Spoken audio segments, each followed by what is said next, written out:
Kuna mambo ambayo yamekuwa yakitokea hapa nchini mabaya ambayo vijana wa Chama cha Mapinduzi sauti zenu hazisikiki. Tumeshuhudia utekaji, watu kupotea. Wewe kama kijana, maoni yako ni yapi kuhusu vijana waliopotea na wajulikani walipo mpaka sasa, Faris? Mimi nafikiri Odemba, hili la utekaji, mimi nadhani hakuna mtu ambaye anaweza kuunga mkono utekaji. Na mimi kama kijana wa Kitanzania, mimi nasema masuala ya utekaji hayamfurahishi yoyote. Bila kujali nani ametekwa, katekwa na nani, hakuna anayeunga mkono masuala ya utekaji kwenye nchi hii. Kwa hiyo mimi ninachoweza kusema katika hili, na mimi ni kuungana na wale wanaolaani kwamba hili swala la utekaji sio sawa katika nchi yetu. Nchi yetu ni huru, lazima watu waishi maisha yao. Umeona? Kwa hiyo mimi siungi mkono masuala ya utekaji. Ni masuala ambayo kwa kweli kimsingi hayaleti afya kwa taifa letu. Na unapinga utekaji kwa kinywa kipana. Kwa kinywa kipana. Kwamba utekaji nimesema kwamba utekaji ni jambo ambalo yani linachafua taswira ya nchi yetu. Take a look. Kama kuna mtu anadhani anao uhuru wa kukaa mtandaoni na kisimu chake, bila shaka huyu mtu ni wewe. Huyu ni Faris Burhan. Ni wewe. Basi tunaweza tukamsikiliza.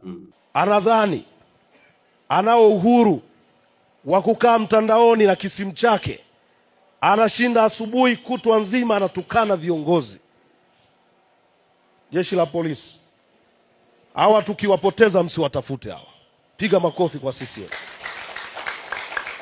Bila shaka Faris, huyo mtu aliyekuwa anazungumza hapo ni wewe, Faris Burhan. Kulingana na maelezo yako haya na kulingana na kauli yako hiyo ambayo umeitoa, bila shaka unajua walipo vijana wenzetu ambao walipotea na hawajulikani walipo mpaka sasa. Watu kama wakina Mdude Nyagali, wakina Soka na wengine ambao hawajulikani walipo mpaka sasa. Kwa kuwa uliwarai polisi kwamba wasiwatafute, bila shaka unafahamu waliko hawa watu. Wako wapi hawa vijana wenzetu waliopotea?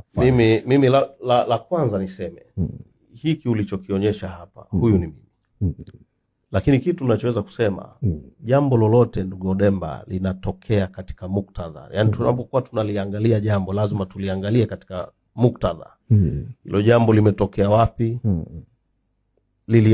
Lilianzaje? Liliishaje? Hiki ulichokionyesha ni kipande nadhani cha sekunde ambazo hazizidi 30. Lakini haya hayakuwa tu mazungumzo yangu peke yake. Maana yake kuna sehemu nilianzia, kuna sehemu nilipita, na kuna sehemu nilimalizia. Lakini hiki tu ndo kilichobebwa ambacho sasa ndicho unakijengea msingi wa kuonyesha kwamba pengine waliopotea sasa nitoe maelezo wako wapi. Mimi niseme tu Odemba, hiki kilichofanyika hapa katika muktadha tuliokuwa nao ni sawa na ule muktadha ambao unamkuta mzazi anamwambia mwanae,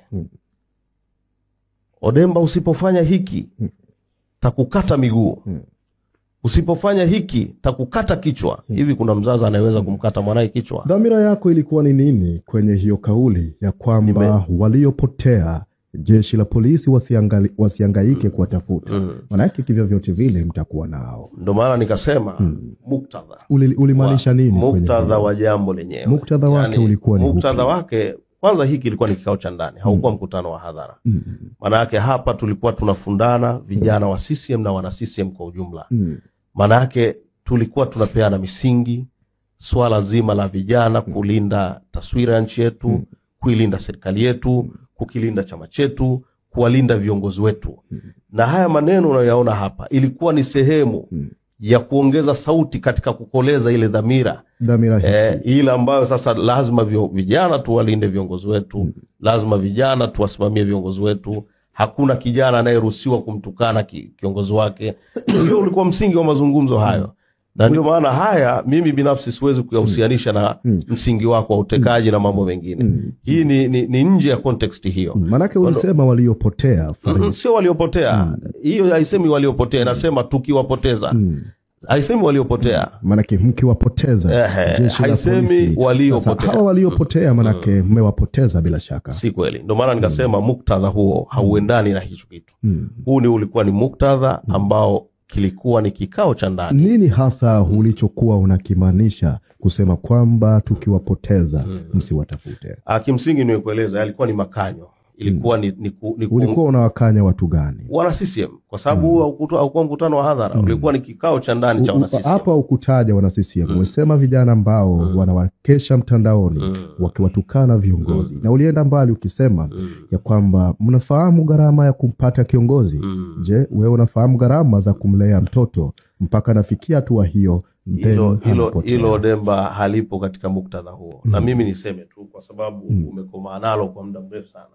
Ili halikuwa kwenye muktadha huo. Lakini mimi niseme tu kwamba tuishi katika maneno yanayosema tazama ya kale yamekuwa sasa yamekuwa mapya. Tugange yajayo, tujenge nchi yetu. Kama kuna namna yoyote ambavyo kauli hii maneno haya yalimuudhi yoyote, tuyane radhi tu, kwa sababu ilikuwa ni sehemu ya utekelezaji wa majukumu yangu, wala halikuwa na nia yoyote mbaya katika muktadha huu ambao ulikuwa unasema wewe. Na unakiri ya kwamba kauli yako hii kuna wengi ambao walikwazika na kauli hii? Ndio maana nikasema kwamba kama wapo, mimi binafsi unaweza ukatumia nafasi hii kuomba msamaha. Ndio maana nikasema kwamba kama wapo kwa kweli. Je, unaamini wapo ama unasema kama wapo? Unaamini kwamba kuna watu walio? Naamini wapo, kwa sababu hata wewe mwenyewe inaonekana kama jambo hili linakuwaza. Kwa hiyo mimi naamini wapo wakiongozwa na wewe. Hivyo. Kwa hiyo mimi nikasema kama wapo wanaokwazika na kauli hii, waniwie radhi, tujenge nchi yetu na maisha yaendelee. Na sisi wote hakuna mkamilifu, mkamilifu ni Mungu. Sauti ya Mabadiliko ni wito wa kujiunga na harakati hizi za kujenga jamii mpya yenye watu wapya katika nchi mpya ambamo ndani yake hakitasikika kilio.